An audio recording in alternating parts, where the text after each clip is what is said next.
All right. Good afternoon. I'm really pleased to be here today. My name is Elizabeth Ashford. We had originally had Amanda Chicago Lewis, who is a journalist for Rolling Stone, slated to moderate this panel. Unfortunately, she's ill, so I have the privilege of stepping in and sitting up here on stage with just some extraordinary people who are doing extraordinary work in terms of the very complex issues around tribal participation in the cannabis market, in the CBD market. So I won't take up too much time with myself, but just so you know who I am am a former political staffer to Governors Brown and Schwarzenegger and former chief of staff to Kamala Harris. So I'm really oriented towards California law and policy, but we have the opportunity with folks up here to talk more nationally. In addition, I've had the real honor for spending about 18 months working with tribes in the California Native American Cannabis Association to try to put laws in place in California that will allow tribes to participate on an equal playing field with cannabis operators who are on non-tribal land. So I will turn it over to the panel to introduce themselves. If each of you could say who you are and who you're with and what your engagement on this issue is at this time. Thank you. Me? Yeah. I'm John Poss. I'm Chairman and Chief Executive Officer of GB Sciences. GB Sciences is a publicly traded biopharma company that also grows cannabis and sells it in the recreational market in Nevada.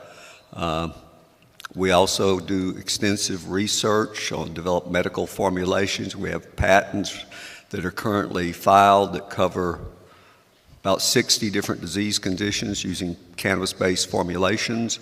And as I said, we do research at 9 universities around the country. So we consider ourselves the guys that are in the space that are very serious about the science of cannabis and science in general.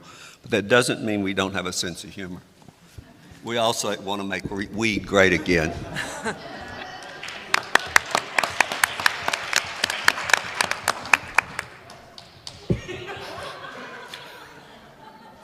Thank you, John. I was like, I'm not excited to follow that one. My name is Cameron Colucci. I'm the president and CEO of a company called Kelsey Biotech. We have our roots in traditional pharma applications, really taking active pharmaceutical ingredients, so in this case, cannabis, stabilizing it and making it more bioavailable for delivery. My official capacity is really kind of assisting different various companies with formulation and different things in the cannabis space. But I also happen to be a quarter-blood Native American from Northern California, the Wintoon tribe. And so my connection, I guess, on this particular issue is more of a personal kind of family element. My father has really kind of taken a philanthropic approach to giving back to Native communities, and so I'm just trying to continue on his legacy and work with tribes and assist in any capacity that I can. Thank you. My name is Dave Villalpando. I serve as the Executive Director for the Tribal Cannabis Regulatory Agency for the Ipe Nation of Santa Isabel. It's a tribe of about 930 members on 15,500 acres in East San Diego County. I also serve as Executive Director for the California Native American Cannabis Association, a consortium of 23 of California's 110 federally recognized tribes. At Santa Isabel, we have had a cannabis enterprise now going on 3 years. We have nine non-tribal tenants, 1 testing lab, 2 manufacturer operations, 1 organic waste processor, and the rest are cultivators. Thank you.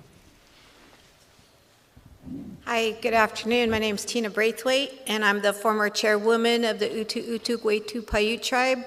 We're located 50 miles east of Mammoth Lakes, California, and my tribe is the first tribe in the state of California to open up a state recreational dispensary on our tribal lands. We opened it on 4/20 of 2017, so technically we're the first in the whole state. We have a 20,000 square foot extraction facility, and we're fully integrated, and we operate every day of the week. I'm also the co-founder of the California Native American Cannabis Association. I'm the vice chairwoman, And I recently opened up a business on my own. It's called Sovereign Nations Cannabis Consulting. So I'm helping tribes get the legal framework through ordinance and the regulatory framework to enter into the cannabis arena. Thank you. Thanks, Tina. So I think probably for the good of everybody assembled here, it would be helpful to frame up the actual issues around tribes participating in state-run or federal cannabis programs. And by issues, I mean, legally, sovereignty is defined, by the having land. There are some challenges in California. And so Tina and Dave, I'm wondering if you could just sort of walk through kind of this issue 101 for the benefit of the folks in the group, since you've been so involved with that.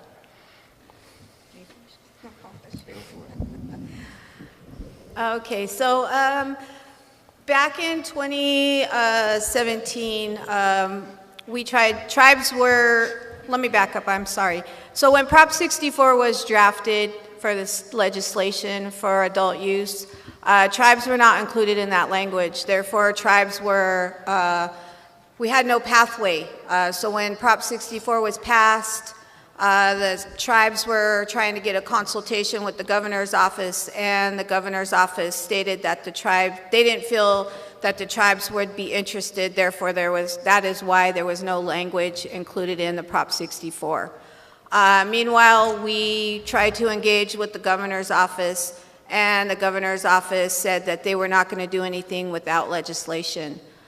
So all last year, we pushed AB 924 legislation. What we did was we took a lot of the components out of the gaming compacts, and we inserted that into our cannabis language for our legislation. We agreed to, tax parity. We had support of all the unions, of the CCIA, the rural counties. And at the end of the day, because the tribes were the state was requiring the tribes to waive our sovereign immunity, give up our civil jurisdiction, and allow the state to come onto our tribal lands and tax our non-tribal investors, that bill died at the end of this last session. The reason why the tribes kind of gave up on that bill was because we are sovereign nations. We are tribal governments. We support our own people. And with those taxes that the state was trying to take from the tribes, we were trying to create our own essential programs, purchase insurance for our people, and try to create some kind of a healthcare system for Native American people in California. We didn't want to set bad precedents with the bigger tribes, because they would just, kill our bill anyway. So we withdrew our bill, and now we're locked out of the market. We're able to do a nation-to-nation networking, which I'm currently setting up in California. But right now, we cannot sell our product to any of the dispensaries. Yeah, Tina framed that extremely well. Just so you understand, tribal governments, and pardon me if I'm getting really basic, but tribal governments are their own entities. They're self-determining, self-governing, separate political units mentioned in the United States Constitution, separate and apart from states. Although tribes are considered, or tribal members are considered citizens of the United States. So we do cover under federal law, but in negotiating with the state for agreements to allow tribes to participate in the California cannabis market, and Tina highlighted that very well, the state is saying, you know what, state licensees can only deal with other state licensees. It basically takes the $35 million that our tenants have invested in cannabis and tells them you cannot participate in that market because you're not state licensed. So those mutually respectful government-to-government agreements allow tribes to participate in that market. And the trade-off is the willingness of those tribes signing agreements to abide by the same set of regulations, operate under the same regulatory framework, although it's enforced by the tribe on the reservation, as non-tribal entities. So tribes aren't looking for an advantage in the market. The same tax structure, the same laboratory testing requirements, the same transportation requirements, packaging, access, everything that's required of non-tribal entities, tribes were willing to abide by and establish within their tribal regulations in these agreements with the state.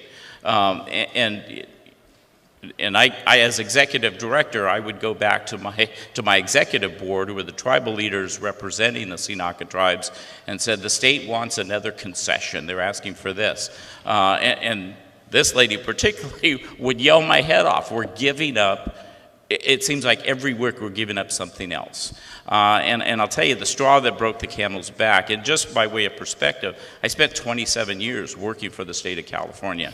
I was a special agent in charge in the Department of Justice. I know the state system, and I know the individuals that we were negotiating with. And I told them I'm very disappointed in the attitude of the state that we can require anything.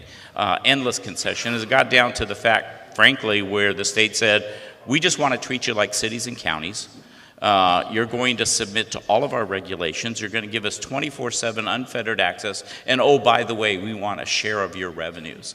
Now, for tribal communities, cannabis is not a for-profit business. Tribal governments are responsible for providing essential government services to their citizens. So the ordinances and the laws created by tribes to allow for economic development related to cannabis is to generate revenue to provide those essential services to tribal citizens. Not to line the pockets of individuals. It's not a for-profit business. And not that that's a bad thing, but for the state to come in and say, well, we want a share of that money that's going to go to health care, that's going to go to community services, going to go to senior citizen services. There's also a myth that, well, wait a minute, aren't tribes rich from gaming? Why do we need to bend over backwards to allow a pathway for tribes to participate in cannabis? Well, if you look at the 23 member tribes, with just a couple of exceptions, they're not gaming tribes. And most tribes in the United States and in California are not making tons of money off of gaming. And you've got two examples right here. Santa Isabel had a casino for 4 years. We closed in February of 2014 because the casino made no money. For any number of reasons, not the least of which was location. So there aren't any other avenues for economic development in the tribes interested in entering cannabis. So for us, the frustrating thing is the state of California saying, well, we're just going to treat you like cities and counties, or we're just going to treat you like businesses. And tribes are not businesses. So it's a very insulting attitude on the part of the state, frankly. And I'll tell you what it's created. One second, it's created what's going to be this alternative industry, because our tenants at Santa Isabel are not going to fold up and say, okay, well, we're out of here. There's too much money invested. And similar to other tribes, such as Benton Paiute, tribes are talking to each other about creating a tribe-to-tribe cannabis business where we totally leave the state of California out of the equation. And guess what? Our regulations, laboratory testing, all those safeguards that we put in place are on tribes. State regulations do not apply on tribal lands. So while our intent was to say, hey, let's have a cannabis industry in California where everyone plays by the same rules, where the consumer can count on that product to be consistent, whether it generates from a tribal source or a non-tribal source, to now two separate markets. Tribe-to-tribe markets and non-tribal markets.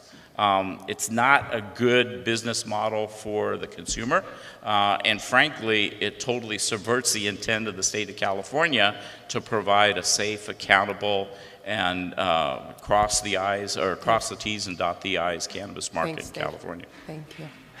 Yeah, and then I think the reasons that it's very relevant for us to be a digital Hollywood. You know, why are folks up here sitting here and talking to this group? It's because this is a story. This is a story. There's a story in California that is real right now about the fact that if you move from another state and buy a plot of land in California, you can go and try to get your license from the state of California. If you have land in the state of California because your people have lived here for thousands of generations and thousands of years, you are excluded from California's legal market. That's by design. That's by design. It was designed this way. Everybody knows that this is going on, and it's quite extraordinary that this is allowed to happen. We're talking a lot about equity in this industry, but this is a reality in the largest market in the world. So looking at that, I wanted to ask, Cameron, you're outside of California for your business, but your family is part of a tribe in California. Bigger picture nationally, sort of where do you see things elsewhere in the United States since you're doing business on this issue? What would you want to share about that? Right, and I think it really does come back to the core issue of sovereignty. That's one thing, again, is like, for instance, just looking at Nevada in particular, all Native American tribes kind of get lumped together as kind of one thing. So anytime there's, like, let's say a potential infraction by one, they assume that it's kind of, ubiquitous across all of the others. They're not really taken on a case-by-case basis as all their licensees would be treated. So it's kind of, it's almost like you're fighting a battle not just for your particular, operation, your particular tribe. You're really fighting a battle on behalf of all Native peoples that are really trying to address these issues in their each individual way. Even for instance, we were, with North Dakota and everything like that coming online, one of the issues just came up where was essentially Native people not being able to vote in the upcoming election because they don't have street addresses on their driver's license. Well, they've always just had PO boxes. There was never street addresses, but now they're not going to be able to potentially be allowed to vote. That kind of goes back to essentially being able to even apply for licensed facilities, because in order to have a licensed facility, you have to have an address. So there's a bunch of things that people just would never have, or wouldn't really think through, just on a macro level, that are kind of being set against tribal, let's say tribal operations. And it's really, I think, just trying to, like you're saying, it's trying to slow it down to the point where, it's either they're going to erode sovereignty one issue at a time, or they're going to essentially be able to impose some sort of a larger plan that I think is just kind of waiting, we're kind of waiting to see their end game in that regard. Thank you. So, Mr. Poss, John Poss, you are based in Nevada with GB Sciences. You work with 9 universities all over the world. You have the LSU contract to provide cannabis to Louisiana's dispensaries. So, and you've also spent 18 months also fighting in the state of California as an operator to be able to work with the tribe in a way that works for everyone. Why? You have a lot of options. Why? Well, I like the tribes in general because of their leadership. And that sounds a little strange coming from a CEO, but because CEO's idea of leadership for most CEOs is, how am I going to make next quarter's numbers? When you talk to tribal leaders, they talk about what's good for their people. They talk with great conviction about what's good for their people. They talk with even greater conviction in saying that what they do today has to impact 7 generations from now. They talk about the future and their children's education.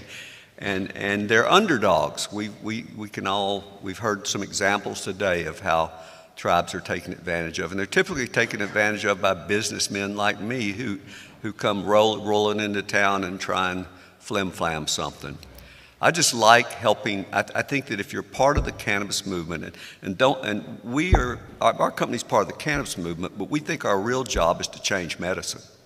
We think we want to democratize medicine. We think that the cannabis movement and what we're doing with the cannabis remedies is part of a smaller trend that's hopefully the whole world will embrace. So why do I want to work with the tribes? I like them. I like the way they think about the future. I like the integrity that they bring to discussions. And so I'm willing to spend money and be patient until this problem is resolved. And we've had good reasons to abandon this deal with the Los Coyotes tribe, but we haven't. And we've helped Sinaka, and we support what they're doing. And so that's why I'm doing it. I'm doing it because, yeah, we'll make some money, but more importantly, while we're making money, we'll help the tribe, help it care for the elders, educate the children. And I think that it's just the right thing to do, and sometimes that's what you ought to do, not the most expedient thing, but the right thing. So that's what we do. Thanks, John.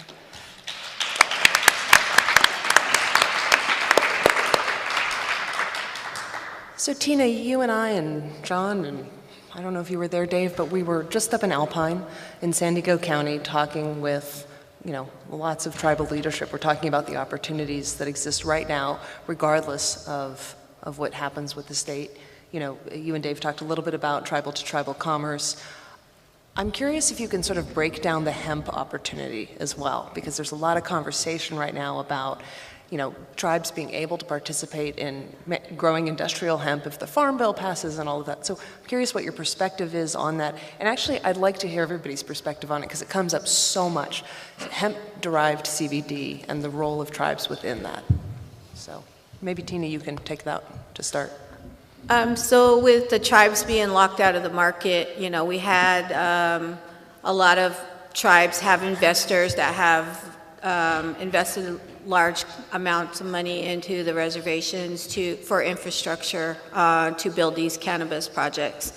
But we have no outlet. Death Valley, Timbishaws, they have a 50,000 square foot greenhouse. They are growing, and every week they're harvesting, but they have no outlet. So what we did, or I'm doing, is trying to convince tribal leadership throughout California to create our own tribal market where maybe you're in a highly populated area and you don't want to get into growing, so you open up a dispensary and work nation to nation. So that's what we're doing with our tribal market in California. Currently we have 4 dispensaries that are currently open throughout California. One's going to be coming online soon, hopefully, and as these tribal leaderships see, the nation-to-nation network, we're going to mirror the state in every way. We have our own regulations. We have our own cannabis regulatory commissions or bodies, and so that's what we're doing with our tribal market. With the industrial hemp, there's the Farm Bill that's coming out, and in that bill is language for tribes. And once that bill comes out and gets passed at the federal level, tribes will be jumping on board with industrial hemp because there'll be no fear of federal enforcement. They won't be threatened to be losing their 638 monies or to be drug off in those shiny silver beautiful bracelets. And it'll be a way for the tribes across the nation to be able to be self-sustaining and to support their tribal governments, their essential programs, and their people. We won't have to sit there and wait every year for the 638 monies to be handed down, and we'll be able to help each other and work together and give each other the hand up instead of the hand out. There's that stigma about tribes, Native American people being drunks and drug addicts. That's not true. There's more sober people nowadays than there are the other people. And just like cannabis, being the stigma that it's the gateway drug, it's not the gateway drug. Opioids are the gateway drug. We're feeding our people opioids every day and we're killing them, and then, we have to resort to cannabis to help them, get off of the opioids. So that's what we're doing. Industrial hemp is going to be the future. I've seen there's so many different ways. I mean, you can use the whole plant all the way down to the root, plastic, fibers, pellets. They're making pellets out of the hemp waste to feed your farm animals. If you could extend the life of your livestock by 10 years because those hemp pellets have 15% protein or more, why wouldn't you, instead of feeding them all of the antibiotics and whatever else they feed them? You can burn those pellets in a wood stove or a pellet stove. The plastic bottles, the cups that we drink out of could be made out of hemp. I mean, there's so many different ways that hemp can be used nowadays. So that is going to be the future, I believe, in Indian country, is going to be industrial hemp. And I would love to see the tribes being the leader, you know, of the hemp industry and giving back to our people so that we're not sitting there being so dependent on the federal government, and we can help our people. Thank you. Thanks, Tina.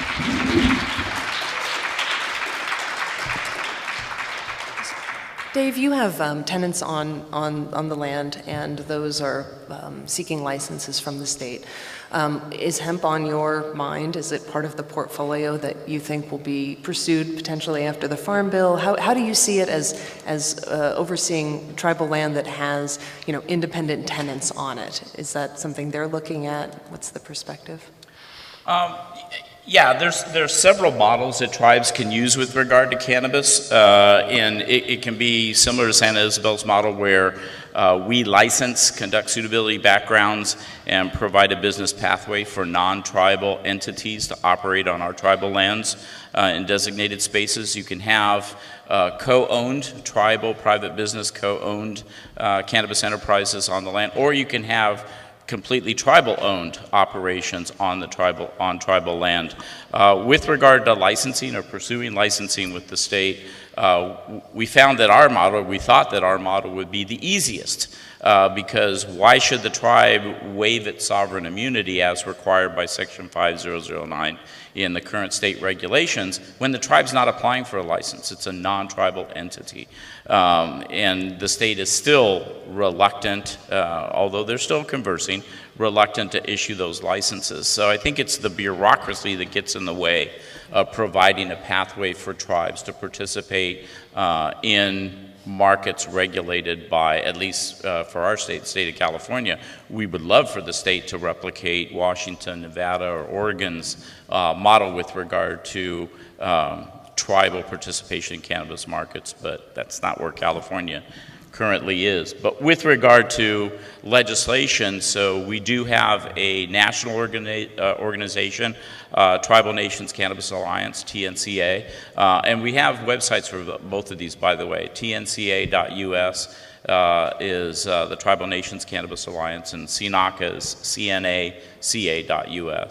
But if you go to those websites, we are basically bringing tribes into the fold across the nation to advocate in Washington to make sure that the voice of tribes is included in any legislation, whether it's relaxation of Title 21 with regard to cannabis or providing a pathway for hemp as a form of commerce. Thank you. Yeah. So let's talk a little bit about plant-based medicine, since this is really where both of your businesses are at, Cameron and John. I'm curious, when you talk to your shareholders and when you talk to your partners and you talk about doing work with tribes, do you think that there's sort of a value add in their minds to this concept of working with communities that have more of a background in plant-based medicine? Does that play a role in sort of your thinking about interactions with the tribes? Or is it more, John, I think what you were speaking to earlier, kind of about a sort of a philosophy of doing good while doing well? I'm curious about that, especially because you're both deep, deep into the sciences. Cameron, you want to give it a shot? Sure.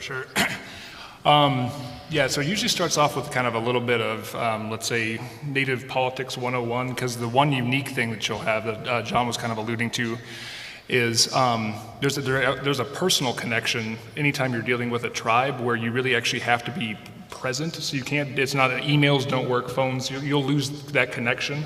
And so it's one thing we really do have to kind of educate, either be it shareholders or stakeholders and whatever you're working towards, to really get them to buy in on the concept of you're going into like literally a partnership. This isn't just a business transaction. And again, like John was saying with the N7 or the Next 7 Generation program, they're not here to make a quick buck. So from a shareholder standpoint, there usually is some sort of a disconnect that you kind of have to train them up on, where it's like, look, we really are actually, forming an alliance here. This isn't going to be a one-off deal. And so there is some sort of, we'll put it this way, there's sometimes some pushback there, but as they start to actually realize that it's like you're actually making like I said, a long-term friendship, and you're providing a larger benefit to truly to a, literally a population base. I've never had anyone push back really on the general concept after they've, kind of been brought up to speed on what that actually means, not only to the people, but what that actually kind of means from like just an internal kind of company culture standpoint. Mm-hmm.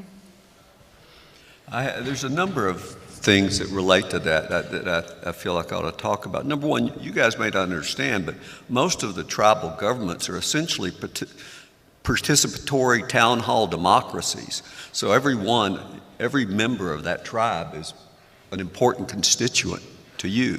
And so it's important, as Cameron said, to develop trust. And you can only develop trust with transparency and patience and a decided lack of pushiness. And so there's just a burning in, getting to know each other process with tribes that maybe you wouldn't have if you were doing a deal with somebody else.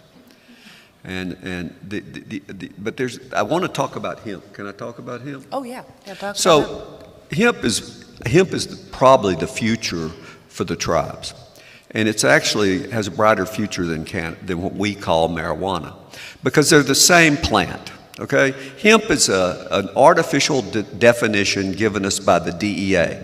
Any cannabis sativa that has less than 0.3% THC is hemp. Any cannabis sativa that has greater than 0.3% THC is marijuana. It's the same plant. Cannabis is where marijuana, as we call it, has got a bright future, and it's maybe a $100 billion industry. Hemp is a $1 trillion industry. Hemp is like the super plant, or cannabis sativa is the super plant. You can make anything from it. And here's the interesting thing from my perspective as someone who's trying to develop medicine from cannabis sativa. Everything that's in what we call medical marijuana is in hemp, except for THC. So all these licenses and these big indoor grows that cost, we spent $10 million building a fancy clean room grow at Baton Rouge for the LSU Ag Center. We're growing plants, and only 20 to 30% of what comes out of that plant is THC. The rest of the stuff, we could have walked across the street, grown a field full of hemp, and got it from there, and not paid the taxes. So big indoor grows from a medical standpoint, from finding the raw ingredients for cannabis-based medicines. These big indoor grows they're kind of superfluous. They're just THC factories. And we've filed patents on combinations of cannabinoids and terpenes that cover 60 to 90 disease conditions, depending on how you look at them. Only 10 to 20% of those disease conditions does the formulation require THC at all. So if we can grow good hemp, we can make most of our medicines without having to apply to the state for a fancy license and pay all the exorbitant green taxes. So for us, hemp's very important in our future. And I think similarly for the tribes. The tribes, though, there's one issue that has to be dealt with. It's only those tribes that are equipped to deal with agriculture. No company, there may be some big ag companies that want to come in and actually lease your land and farm it themselves, but for the most part, it'll be something like a contract farming model where we pay you this much to produce this much hemp and we'll buy it from you. And so they have to have some experience in that. The ones that will be at the front of the movement to exploit hemp among the tribes will be the ones that have an agricultural grounding and know how to farm. Thank you. So, pushing back to the tribe side, I'm going to say this so they don't have to, but the two of the big opponents in California against the legislation to get the tribes into the legal market were the cannabis industry, everybody else in the cannabis industry. And then towards the end of the run, we got a lot of pushback from gaming tribes. And I'm wondering if you can explain some of those dynamics, because I think there's probably a false assumption here that, one, the cannabis industry, and two, the tribes are on the same page about why this is important, and how it should get done. So I'm wondering if you could talk about some of that nuance. I can take part of it. So with regard to the cannabis industry, A lot of it had to do with a lack of understanding of where tribes were coming from in attempting to enter the cannabis industry in California. Obviously, if you're a cannabis entrepreneur on non-tribal lands, do you want to invite additional competitors into your industry? Probably not. But we did have the opportunity to sit down with Cal Growers Association and CCIA, California Cannabis Industry Association. In fact, CNACA became a CCIA member. And after we explained that, no, we are only interested in participating in a market under the same rules, both financial, business, and regulatory as you all off reservation, then it became clear that it was actually a complementary relationship, not a competitive relationship. Because keep in mind that, as the state of California reminds us at every turn, you can do whatever you want to do on your reservation, which means that we can totally undercut that California market were we to offer untested, unsafe, extremely cheap cannabis to whoever wants to come to the reservation. That's not what tribes want to do. So it's in the best interest of the cannabis industry as a whole to have tribes participate as equal partners in that business. And the other was tribes, gaming tribes. Thank you.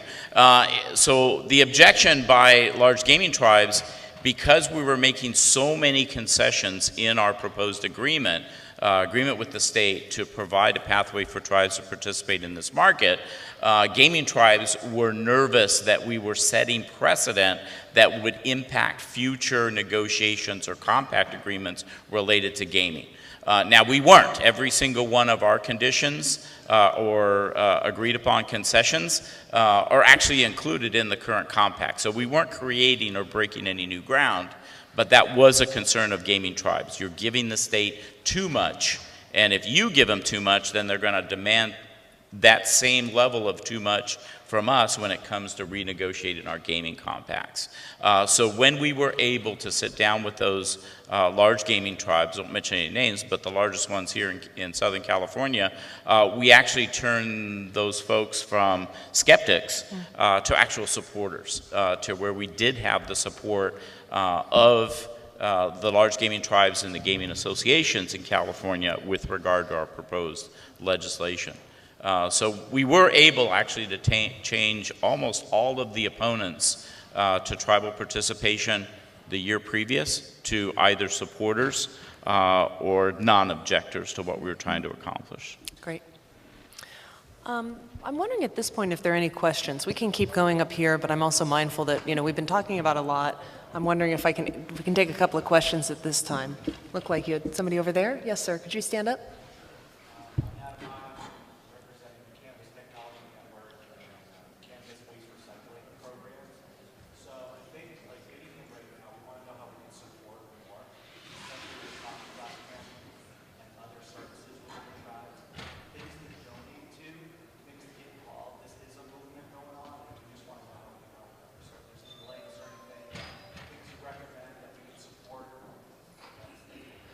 So this is a question I guess I would for everybody, but we have on one side business, and on the other side business and tribal. What is the best way to get involved and support this if you have that perspective? Maybe I'll start with you, John. What's the best way to get involved here? Checkbook. I mean, it's as simple as that. These issues that are standing between the tribes and being able to enter the California market are tribal issues. All I can do is support the tribes to get what they desire to get. I don't want them to change what they do because of any considerations from us other than tangential, whatever. So what I've done is we've supported CNACA. We've supported the tribe, in our case, Los Coyotes, and by arranging for them to have legal representation and a lobbyist to work with them. We paid for a good bit of that, if not all of it. We want to help them, but we never told them what to do. Yeah. And so that's it. Cameron, what's your perspective on that? I think just to kind of follow what John was just saying there is tribes have been helped to death. Essentially, at this point, we always come in and we think we have the solution. So kind of what John was just alluding to, really just any sort of support you can give that doesn't have strings attached or anything like that is really probably the best benefit. And I'm going to kind of stop there because I don't want to speak on behalf of, kind of the situation here in California. But just know essentially going in, tribes have been very accustomed to kind of managing scarcity, so they may be a little skeptical of, where is that string attached at sometimes. So it's really, like you said, that personal connection and that perseverance is really what's going to probably be the best thing, is, in demonstrating your good intention. Would be kind of what I'd say that's what I kind of would put forth to start out with. Tina, what's your perspective on that?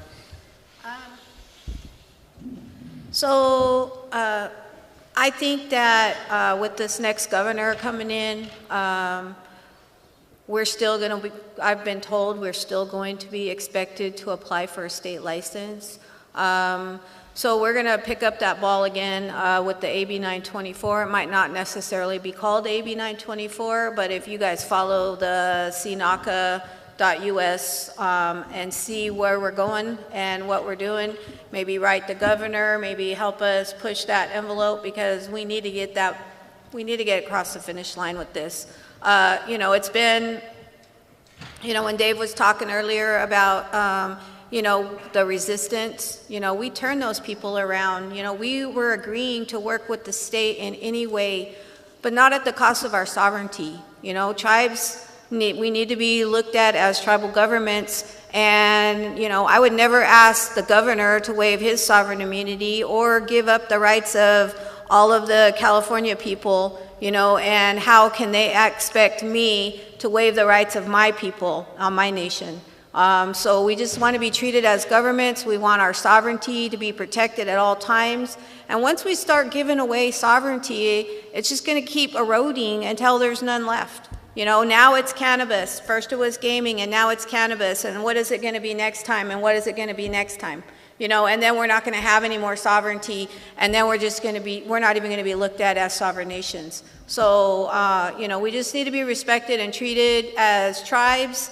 We want to protect our sovereignty. Every decision we make now has, either it's good or bad, is going to have a positive or a negative impact on our future generations. And we need to protect that. 7 years from now, when my grandchildren are tribal leaders, I don't want to be making any bad decisions now and have them to have to go back and clean up the mess that I make here.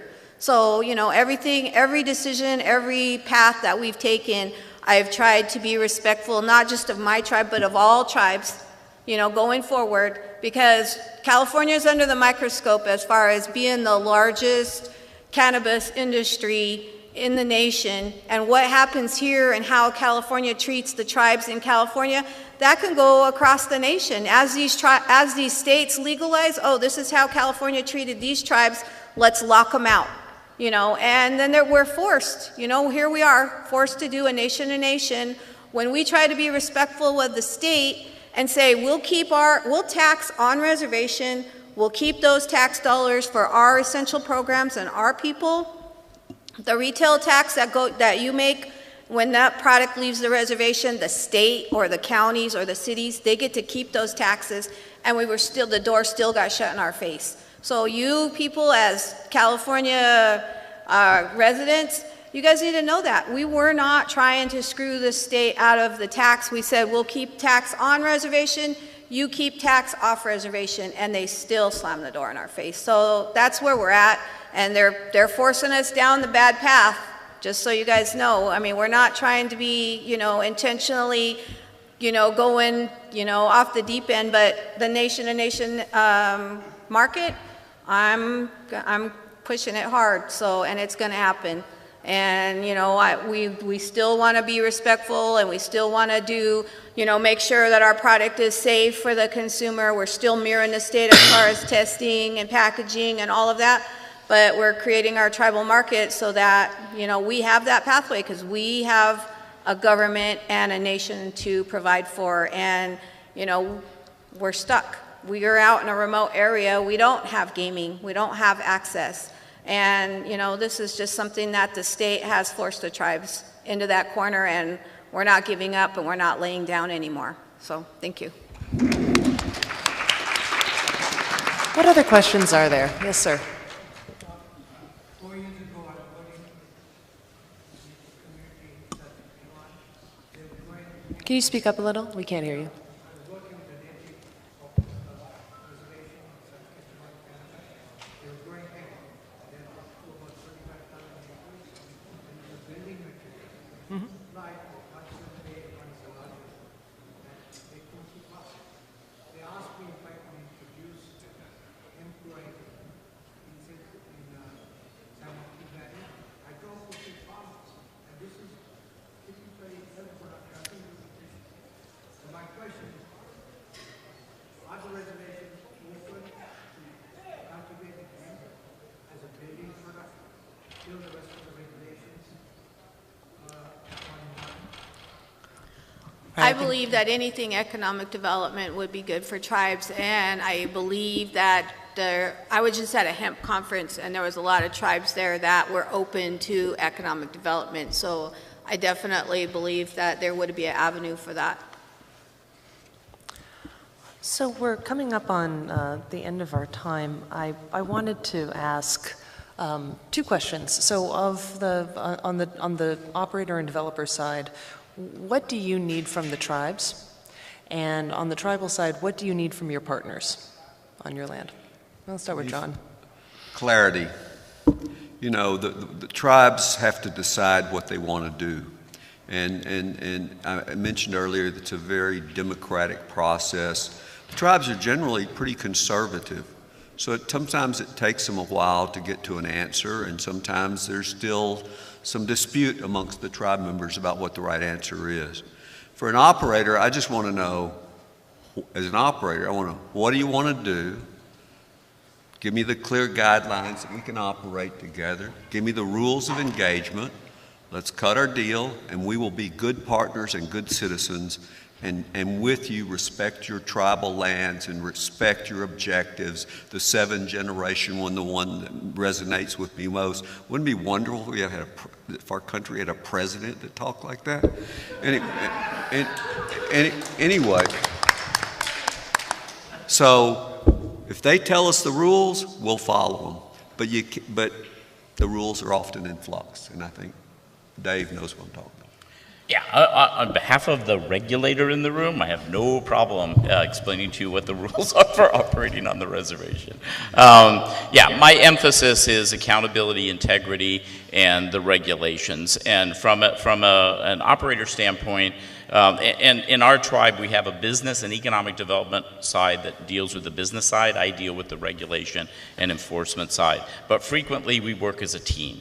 And our expectation of businesses that approach us, and I speak from the standpoint of us having met with somewhere around 300 non-tribal business entities wanting to do business on our reservation, and we have 10 non-tribal tenants. And I'll tell you, we actually developed a list of red flags for other tribes contemplating partnerships with non-tribal businesses. The first and foremost requirement that we're going to have for you is we need a business plan. We need something in writing that explains what it is that you have as a proposal for us. And it's a very professional, if you will, approach, but as Cameron aptly mentioned earlier, it's also about relationships. The last thing you want to do as a business is come to the reservation and say, we're going to make you rich, and this is how much money. It's not about the money as much as it is about establishing a mutually respectful relationship. So relationship building is extremely important. Businesses that come with us and say, can we start small because we have a small amount of money and we'll take the revenue from that operation to expand our operation, we won't do business with you. You have to have the capital not only to follow through on your business commitment, but to be able to abide by the licensing and regulatory requirements that we have. Whether it's workplace safety, laboratory testing, transportation, packaging, all the same criteria that the state of California imposes on cannabis operators, we impose through our tribal commissions or regulatory agencies on tribal lands. And it's a very expensive prospect to be regulatory compliant, whether it's in California or it's on tribal lands. I will add that Dave comes from a very well-organized and well-managed tribe, and not all tribes have that degree of business infrastructure or whatever. There's a high degree of variability. And thanks for reminding me. I mean, the question earlier was, how can we support what you do? Well, certainly financially, we still have a bill left over from last year that we're paying off on our effort to pass legislation. But beyond that, it's education and understanding just how tight and regulatory compliant tribal cannabis operations are. So I invite everyone in the room, come on down to Santa Isabel. In 30 days, we will have our retail outlet open on the reservation, and I'll arrange that backstage access for you. Every person that's seen our operation has walked away, even elected officials have walked away and said, this is tight. 24/7 surveillance, 24/7 security. Just share one quick story. So we still have our product in retail outlets in California. That window's closing, but we still have our tenants who are providing product. Well, the state of California came into one of those dispensaries the other day and actually went through and pointed out for the vendor every single product that was in violation of state labeling and packaging requirements, save one. They picked out the product, and it doesn't say Santa Isabel on it on purpose. They picked out the product that came from our tenant, held us up and said, now this is regulatory compliant with all state regulations. All this product should look exactly like this. Well done. And the one thing I was going to say with respect to education is, also, when you're approaching the tribe, don't look at this as something that you're going to be there forever. Again, it is their land, it is their operation, they are their people. And so one thing to always kind of keep in mind is really have an educational program so that you're actually, providing gainful employment and including the tribal members as a part of essentially your plan going forward. And then look at it effectively. What you're there to help, you're there to essentially work with them, give them the tools that they need, and then essentially you're stepping back. And so really don't ever kind of approach this again as I'm speaking in generalities here, and like we said, there's a high degree of infrastructure and capabilities across the board, but it's always one of those things where if you're truly there to help, work with them, and then realize it's not something that, you're effectively on a journey with them as they're defining their own destiny. You're not married essentially to that or influencing that element. As a tribal leader or former tribal leader, integrity, trust, honesty, and respect, those are the things that as a tribal leader, that's what we expect from anybody that wants to come and do business on our tribal lands. Because I've had an experience with a previous investor that, they would take product out in the middle of the night. They weren't, when we'd ask to audit, for their records, they wouldn't give us, you can change anything on the internet now or on the computer. And fuel spill, they didn't respect our lands. They had a fuel spill, they never notified us, they didn't clean it up. As stewards of the land, that's unacceptable.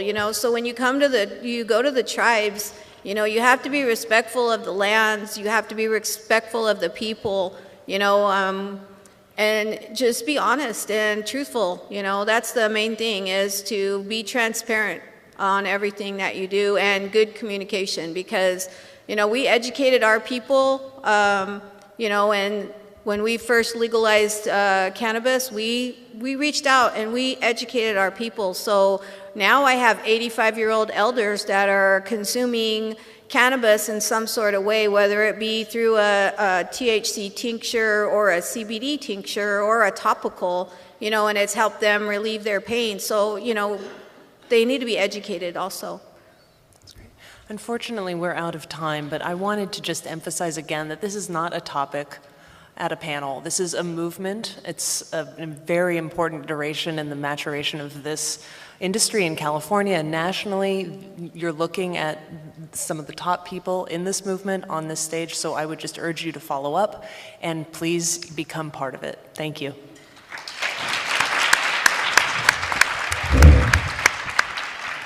Thanks, Elizabeth.